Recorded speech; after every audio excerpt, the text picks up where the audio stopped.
Hi, my name is Christy Schreiber.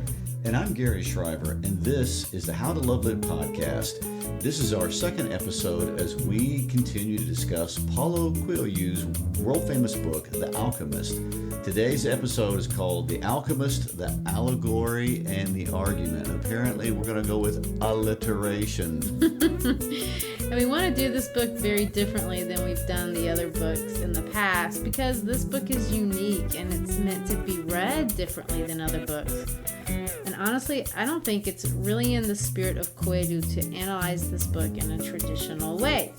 So for this book, we're going to really tone down a lot of the literary analysis, and today we're really only going to highlight the one key literary point, that this is an allegory. And an allegory is a story where everything in the story represents something besides what it actually is. Well, before I respond to that, which I will in a second, we are going to not have our Christy fun fact today, but we're going to have our Christy give us a phrase in Portuguese fact today. I have no idea why you persist in this, but let me just say this. I'm going to give us a fato divertido. That's a fun fact in Portuguese about you. So a few years ago, Gary and a good friend of ours, Danny Avery, took a group of students to Spain to visit the beautiful area of Andalusia. And they spent a day, I would never have done this, on an olive plantation. And just for the record, I don't know why people eat those things. Olives are awesome, and I guess I'll be honest and up front. Olives are a point of marital discord for us. I love olives. I think they're awesome. Christy hates them. It makes ordering pizza difficult sometimes, but hey, sometimes you have to push through in life. But yes, I was in the Andalusian region of Spain, and we went way up into the mountains. I'm from the Midwest, and in the summertime, you can drive for miles and see nothing but corn. Well, in that part of Spain, you drive for miles up and down mountains, and you see nothing but olive trees. Discouraging. Some of them are hundreds and hundreds of years old. They've survived many centuries. Oh, that's pretty cool. That is cool. And anyway, fresh olives are great, and fresh olive oil is great. Just saying, little point of contention. But anyway, getting back to the book. And talking about allegories, for me, one of the most clear examples of an allegory is Animal Farm. In that story, each animal is kind of a person present in a communist system. The horses are the workers. The donkey represents the intelligentsia. And, of course, the pigs are the members of the Communist Party, with the worst one being Stalin himself. That's exactly it itself. Nobel Prize Egyptian writer, who I would like to quote because the story takes place in Egypt, he said that an allegory, the main thing was to remember that it's not to be taken literally, and there's a great lack of comprehension if you try to read it that way. So what's great about The Alchemist and how it differs from like maybe Animal Farm or even some of the other classical, we think of Aesop's fables as being allegories, is that this one is very much designed to be about you, as in me, as in the reader. You're supposed to make yourself or draw yourself or write yourself into this story as the main character. So you are Santiago, and living in Andalusia, even if you're in the Midwest, is your journey and your life story. It's a theory on how you should confront and engage life and how you should do it in a positive, fulfilling way. The journey to the treasure is our journey, my life and your life. And this is where his argument is very serious, because the first thing he's saying, and you have to take this as the premise of everything else in the book, is that there is a treasure for your life. And it's a treasure uniquely created just for you. And he calls it your personal legend. And it's your personal legend to find it. It's not something that you get if you're, quote, privileged or from a special community or place or birth, designation. It's from God, Allah, the universe, the universal soul. He calls it all these things because he doesn't want you to get bogged down in any one tradition or way of discussing things, or, take the connotative language in any one direction. His point is, it's not a man-made institution. And so because it's not a man-made institution, kind of like the concept of freedom, man didn't give it and man can't take it. It's your legend. I think it's interesting that part of the appeal of this book is that you put yourself in it. You are the Santiago. You put yourself in the middle of the book. That's a great idea for a writer to work in there, because after teaching psychology for more years, and I'm going to tell anybody, what I found out, people love the topic and the subject in the class because all we do is talk about them. Yeah, so and we always do that to some degree in stories, but this one is taking it to the next level. Right. It's an actual necessary part of the story for you to make yourself a participant in it. Right, and decide, okay, where is my Andalusia, and who is my Melchizedek, and what is my pyramid? You're supposed to be able to fill in these blanks. Well, I will say that, to me, coming from a scientific perspective, because, in psychology we do a lot of research methods and you have to prove behaviors. Anyway, it seems that some of what he talks about is difficult to accept. It comes across as really mystical. But this book is his argument or theory about what each person should do if they want to find their treasure, as he calls it. We might say purpose or calling or meaning or fulfillment. It's a promise, but it's also a challenge. And he's saying there's a treasure out there. The universe wants you to have it, but it's your responsibility. No one else is going to find it for you. You have to go for it yourself. Right. And he's going to kind of say along the way that most people forget that. That kind of gets lost in their life. Mm-hmm. Because the book is so unique, I would like to we would like to honor the spirit of Quaidus. So we created what we're calling the Alchemist Project. My classes are doing it probably against their will. Always. Yeah. But I would like to suggest or recommend or encourage really all of our listeners to consider taking what we're going to call the Alchemist Challenge. So, Christy, what is the Alchemist Challenge? All right. So, since this book is about you, as in you, the listener, or me, we want you to consider reading this book with another person. Usually when we read books, we're just doing it for ourselves, or maybe we're in a book club or whatever. But we're going to encourage you to find someone that in your family maybe, or in your community, that maybe isn't even of your generation or two, older or younger. And then as you go through the story together, read the story, but take the time to talk about the allegory, about what he's saying. Think about each section, listen to the podcast, talk about his ideas, but relate it to your reality. What do you think is your personal legend? What is the universe saying to you? What are the negative voices in your head trying to make you a victim? Where are you finding beauty in the world? Some of Quaidus' ideas are really far out there, and maybe you may or may not agree with them, but I think you'll enjoy discussing this. A couple weeks ago, we were at a restaurant with some friends after school on Friday, which honestly we're prone to do every Friday after school, and I was talking about some random essay assignment that I'd given to students about identifying a point in their life that they had changed their mind about something, an event that made them think about the world a little bit differently.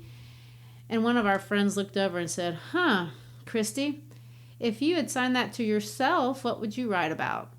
And I really had to think, and I had never really, even though I'd given this assignment to many students for a long time, I had ever really taken the time to think about it for myself. And we all sat around that table and talked about out loud. It was a fun thing, the things that had made us change the way that we looked at the world. So we have his rules for success on the website if you want them. These are the rules that we're going to uncover as we go through the story, the allegory lessons, if you want to call it that way. But they're short, they're simple. Read them with another person, talk to them. I would call it omen seeking. Oh my gosh, omen seeking. Yeah, we're gonna have to talk about omens in a minute. Yeah. That's what he would say. That's exactly what he would say. So all right. So when we look at his life, really, the Alchemist is clearly telling his own success story. He's basically saying, "This is what I did, and look what happened to me." And of course, I know, how do you argue with success at this magnitude? Now, we can't assume everybody's going to follow the omens and discover the personal legend and end up with all the success that Coelho had. But anyway, he says that's his journey, that's his story. I think he would say, that's my journey, that's my story. And that's not to say you don't have your own journey and you don't have your story. Maybe you won't become a gazillionaire professional writer, but Coelho would say true, but you do have to live your legend. So, I do want to make a small disclaimer. In the past, when we read through these interpretations, I read through a lot of, just so you know, my process for preparing for these podcasts, I read a lot of literary criticism as well as the books and kind of feel for what people have been saying about these books for a long time. Although I did read quite a bit about this, I kind of threw it in the wastebasket because I didn't think it was in the spirit of Coelho to look at literary criticisms in this way. He wanted the book to be somewhat simple and unsophisticated, but yet not, because it was his personal story. So I took that as my own challenge and have made my own personal kind of interpretations as what I think the allegory means. So take it for what it's worth. Think about it, challenge it, discuss it, mull it over, but more than anything, enjoy the process of thinking about Santiago as you. Well, what's interesting about that is that he purposely did not make this a deep story with lots of twists and turns, but he does employ his rules for life. And all I can say is it's the most widely translated book in the world. It's one of history's biggest sellers ever. So there is something that transcends culture in these rules he's going to lay out in a very simple story. So, all right. So before we get into the steps, let's do our usual thing and give the story spoiler so everyone knows the story before we talk about it. Ready? Let's do it. Here's a very short synopsis. So, Santiago, an Andalusian shepherd boy, he has a dream about finding treasure in Egypt under the pyramids. A gypsy woman and an old man claiming to be Melchizedek, a mysterious king, advise him to pursue the treasure. And he goes on to say, realizing one's destiny is a person's only obligation. And when you want something, all the universe conspires in helping you to achieve it, which is a theme of the book. With the courage of the adventurer, Santiago sells off his sheep and he travels to Tangiers.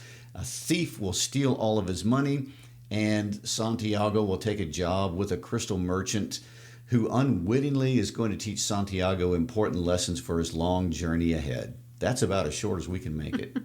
And when you say it that way, it doesn't sound like a very interesting story. No, we abridged a few things here and there, but you get the high points right there. Yeah, all right. What we want to go away with is that Santiago, Melchizedek, they have an exchange. That's where we learn about the personal legend and lesson big number 1, and then we're off.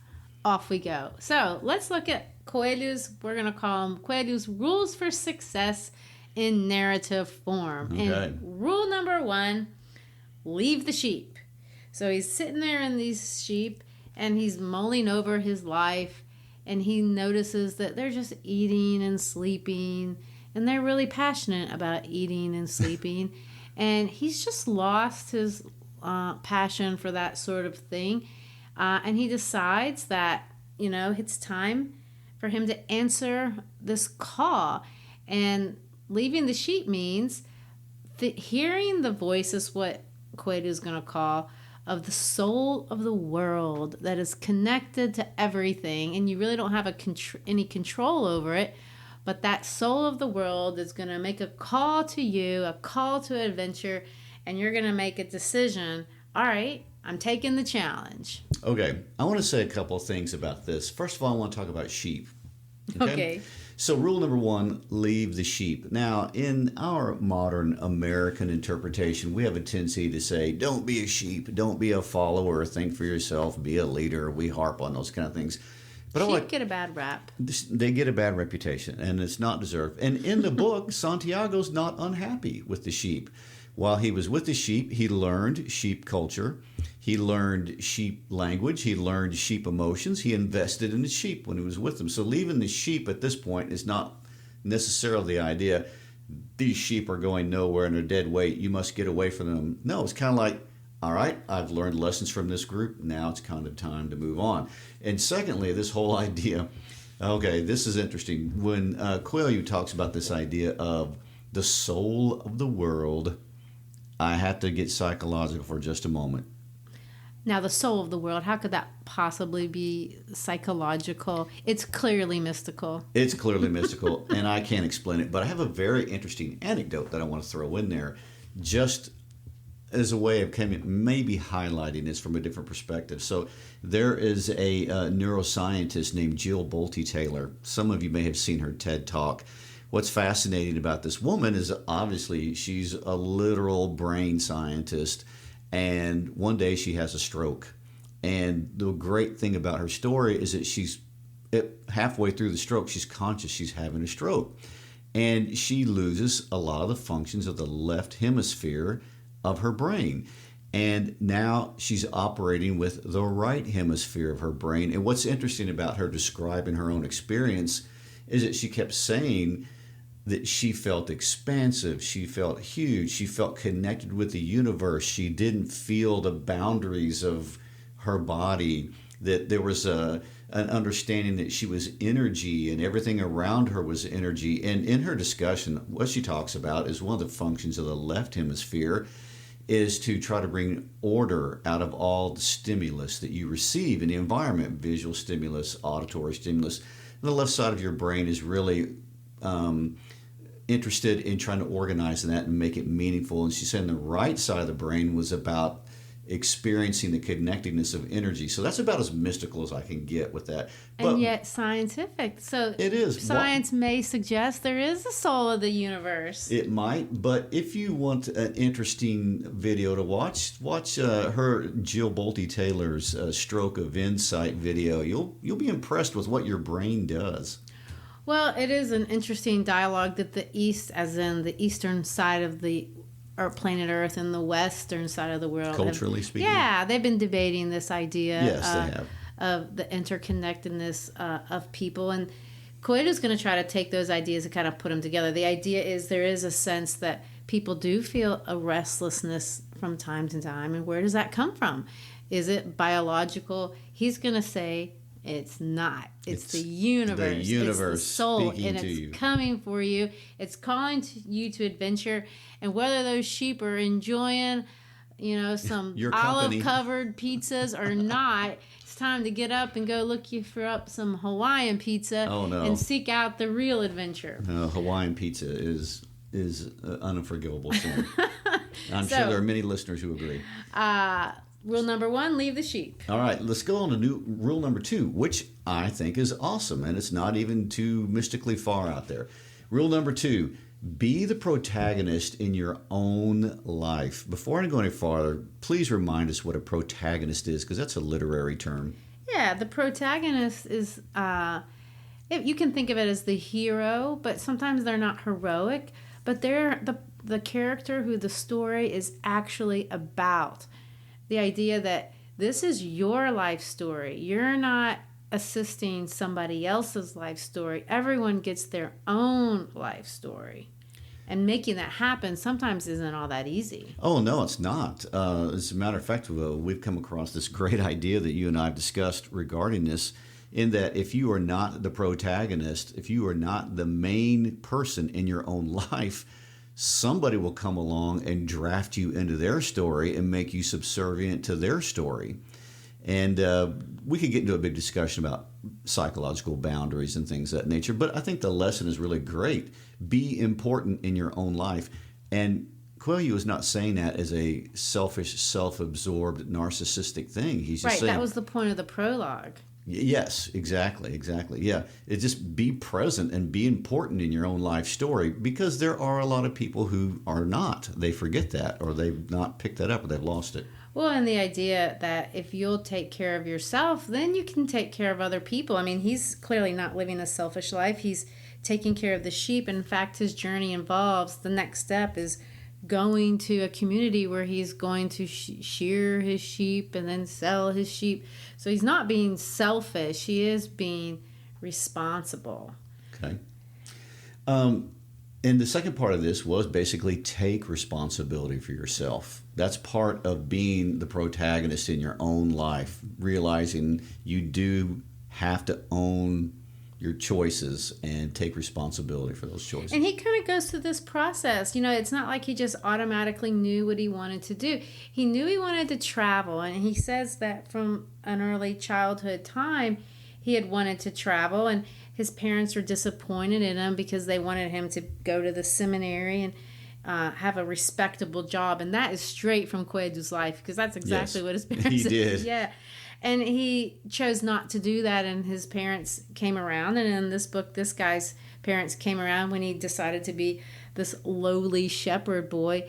But it was the idea that it was his journey, and he wanted to make it, and he wouldn't have been happy if he had lived the life that his parents had set for him to live, as respectable as it could have been. And so he says the jacket has a purpose, and the boy he says, and I have a purpose, and my purpose is going to be to journey onward, to travel onward. And even though he doesn't really know what all that means, and he does some weird things, because when you don't know what you're doing, but you know what you want to do, you're going to do some weird things. Like trial and error. Yeah, like see the gypsy.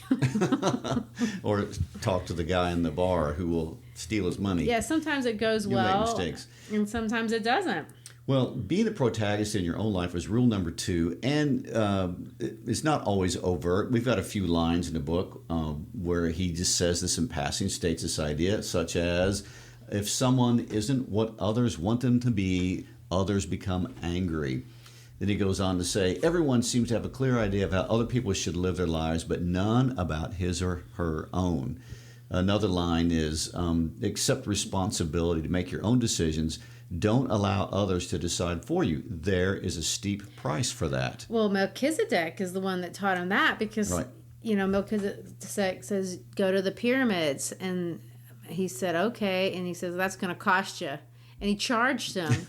And he said, and the book says, from then on, he would make his own decisions, because the idea being, even if you tell me to do the right thing and I do it, if it's not my decision, if I'm not in control, there's something to be lost there, which is interesting, because it's easy to say, well, I want to take the advice of the majority of what would most people do in this place or in this, under these circumstances, and go with that, go with the odds. Maybe that's the democratic approach, but he's not saying that the democracy works for your own personal life.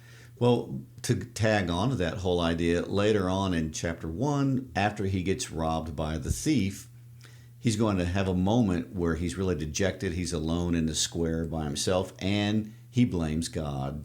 Yeah. And then later on, he's not going to do that. He's going to pick up the personal responsibility again and move on. And that's kind of a theme throughout the book, the idea of meaning, if you will take that responsibility, you can move forward. Yeah. Victims, kind of lag behind. Even if, they were unjustly, or it wasn't really their fault, the bad things that happened to them, which just happens a lot of times. Sometimes we have bad things that happen because we did it to ourselves, and sometimes we have bad things that happen because we didn't. Just, I don't know. Either way, to him, Quote is saying it really doesn't matter.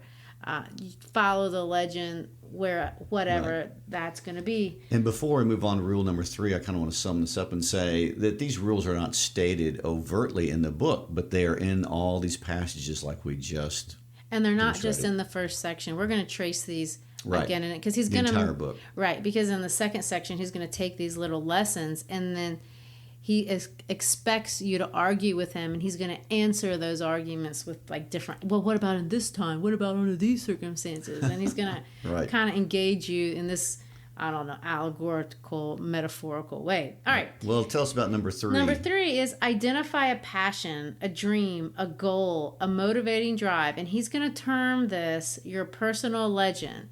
If you're going to think about the way Shakespeare would term it, it's a reason to suffer the slings and arrows of outrageous fortune. Outrageous fortune is the bad things that are sure to come.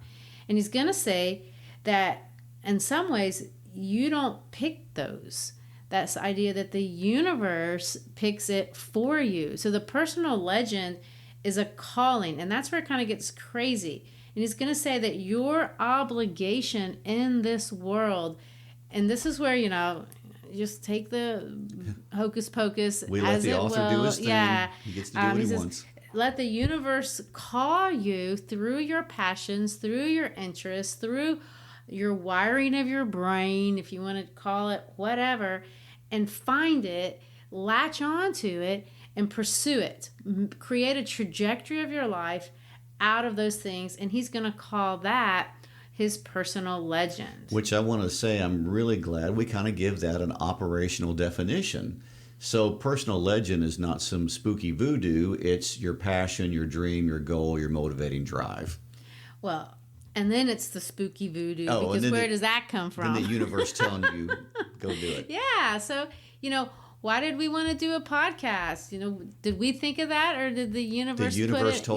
Yeah, I think, why are we teachers? I love teaching. It's a passion. I engage these kids, and we connect year after year after year. And many people just think that's the worst.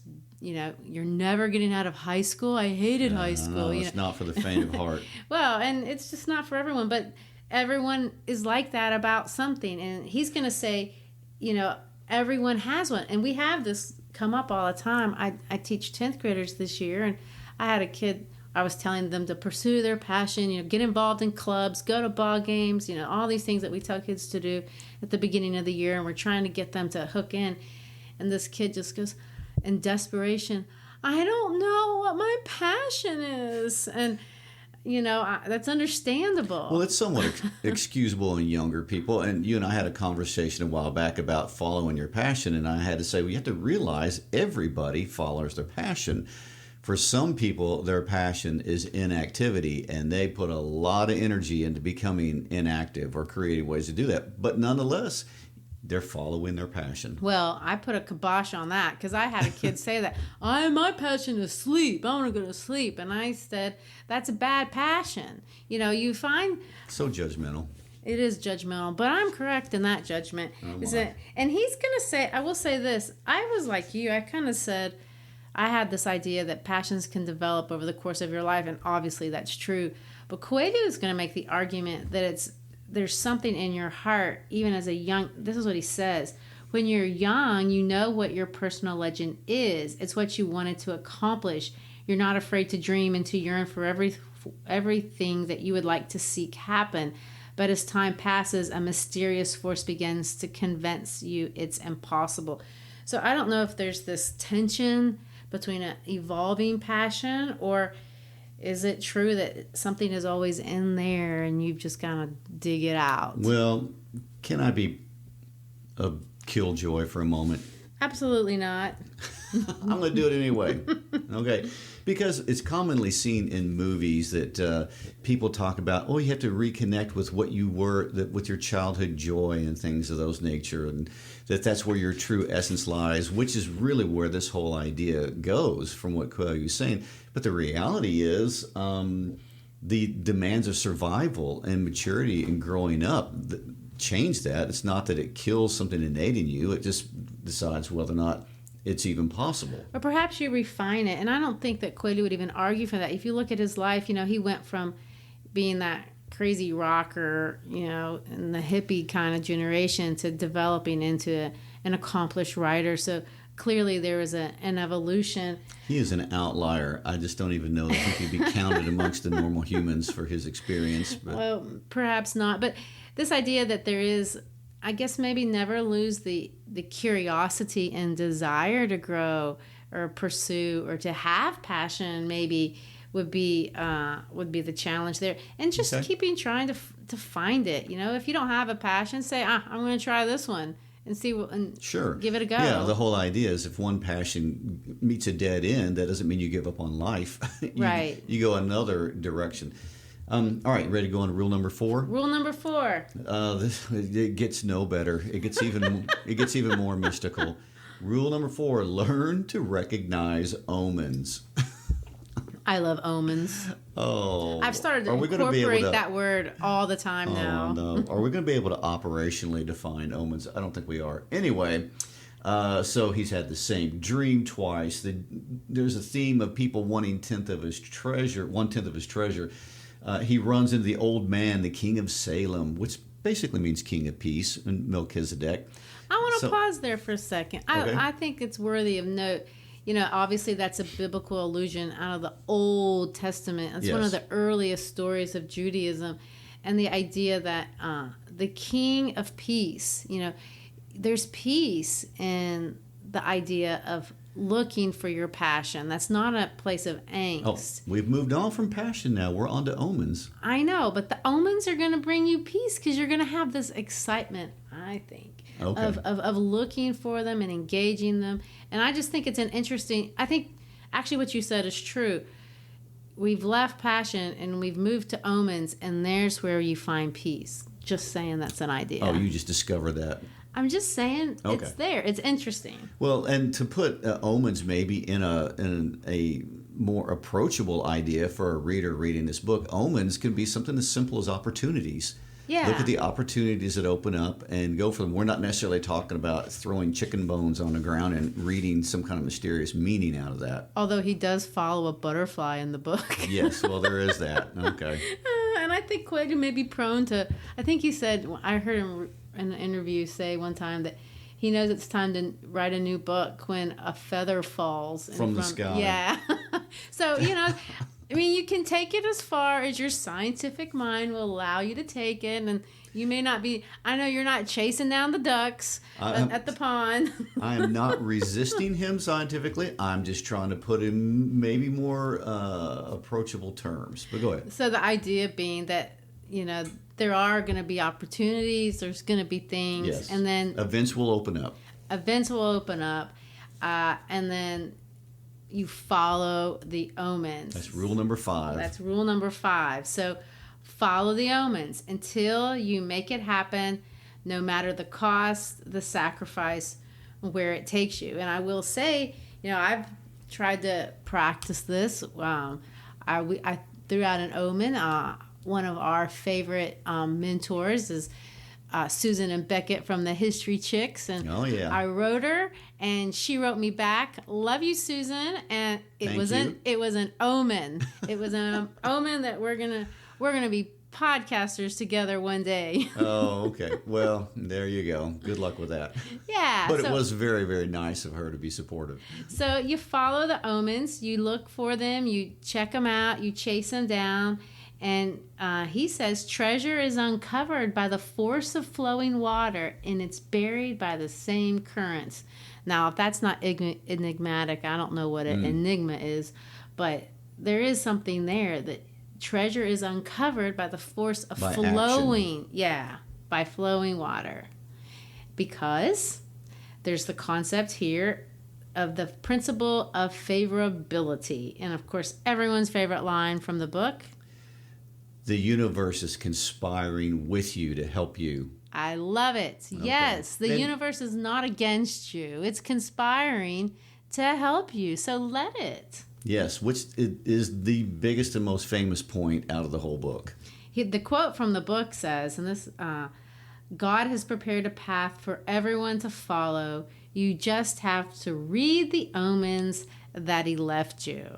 And of course, that can be interpreted in any kind of religious tradition or even an agnostic tradition. Just the idea that if you're going to embrace the universe of the soul, perhaps the energy out there is not trying to kill you. It's trying to give you a break and help you out. Just let it help you. Well, I will tell you right now, every evolutionary-based science will disagree with that. Wah, wah. But here's the deal. It worked for little old Santiago. Oh, you cannot ignore his success. So Santiago is going to meet the gypsy. She tells him to go to Egypt. He's going to leave there all mad at her because she probably took advantage of him. He's going to run into the old king. The king is going to give him this thing called the Urim and Thummim. Yes. Which is Urim also, and Thummim. Yes, it's also comes straight out of the Old Testament of the Bible, where you would throw it up, and it is these a bit. Are stones. Yeah, these are stones. It's like dice, and if they go heads, you do something. If they go tails, and it's the universe that decides. I've never really made decisions using a process like that. Flipping a coin. Yeah. Okay. But he's gonna Santiago is gonna give it a go, and he winds up on a boat to Africa. The last lesson that the king gives him before he goes is our rule number 6. Right. Which is, interestingly enough, look for beauty along the way. And this was depicted in the story where he tells a story about a young boy who was put in a very elaborate, beautiful castle full of beautiful things. And he was told to carry around a spoonful of oil, probably olive oil, a spoonful of oil and not spill it. So the young boy carries a spoonful of oil, and he comes back, and the master says, "Did you notice all the beautiful things?" He said, "No, I was busy trying not to spill the oil." He said, "Well, take another spoonful of oil. This time walk through the castle, but look at all the beautiful things." The boy comes back, and he said, "Oh, I saw many beautiful things, but you spilled the oil." So the lesson was learn to observe all the beauty around you and pay attention to the specific in front of you at the same time. And that's hard to do. And I will say... Have you seen the drivers in this town?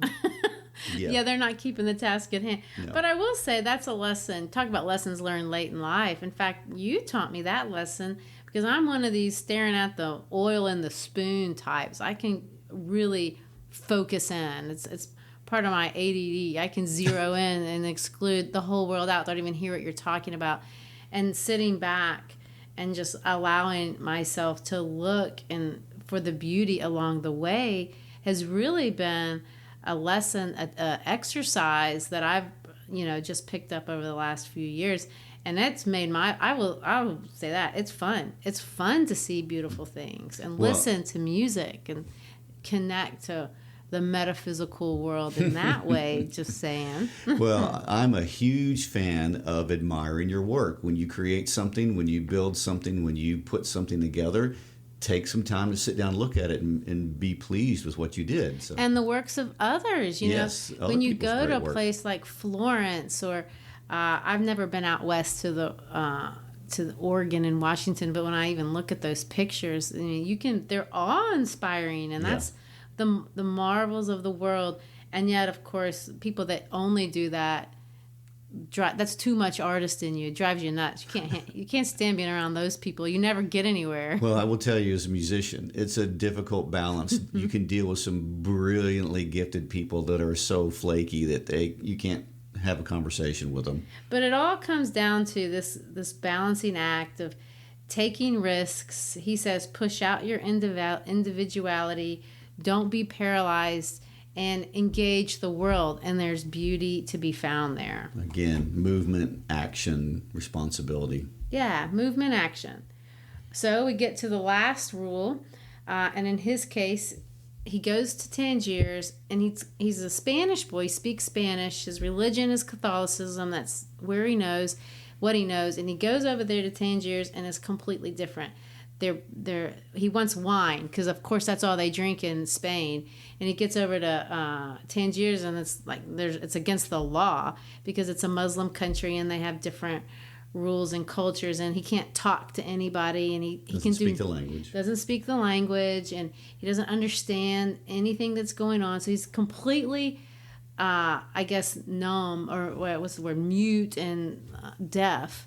But he realizes that he's going to say the way that Coelho says, that there's a language of the universe, and you can talk to people or communicate really through body language, you can just notice things. And this is going to be one of the most important threads throughout the next section of understanding the language of the universe is really how you're going to know what decisions that you really do need to take instead of just looking at the deductive reasons. Look at the language of the universe. And that's how you're going to learn to navigate the universe. And I would like to say that sounds as mystical as any of the other rules that we talked about in the language of the universe. But I will say this. One of my favorite psychologists is David G. Myers. He's written a book called Intuition, and it ties in with what we're talking about. He, in the book, he talks about several studies, case studies that were done on people who had severe damage to their right hemispheres, and they only had really their left hemispheres to work with. Well, the left hemisphere is going to be more prone to logic and reason and organization in your language centers and things of that nature. And so, for those of you who are Star Trek fans, these people were as close to Spock as could be imagined, and they didn't have the right hemisphere interfering with some of the processing that was going on. Well, you would think these people would make very rational, logical, detail-driven, data-oriented decisions. And what he found out in his research is they made horrible decisions, terrible decisions. You need the intuitive right hemisphere to help interpret the facts that are coming in from the left side. So the brain has to have the factual, it has to have the narrative and the intuitive. And so I guess you got to have some of that language of the universe thing going on. I think that's it, in the exactly. Right brain. Yeah. Put it together. Because he says in the beginning of the book that he felt like he was talking to the sheep. Yes. And so there's some way to communicate via, call it intuition, call it language of the universe, whatever, that you pick up, and then it helps you, and it, yes. and in a very real way guides you to where you need to go. So that's exactly what he does. And of course, the beginning he doesn't do that. He talks to this guy, and he allows this guy to talk him into giving him all his money.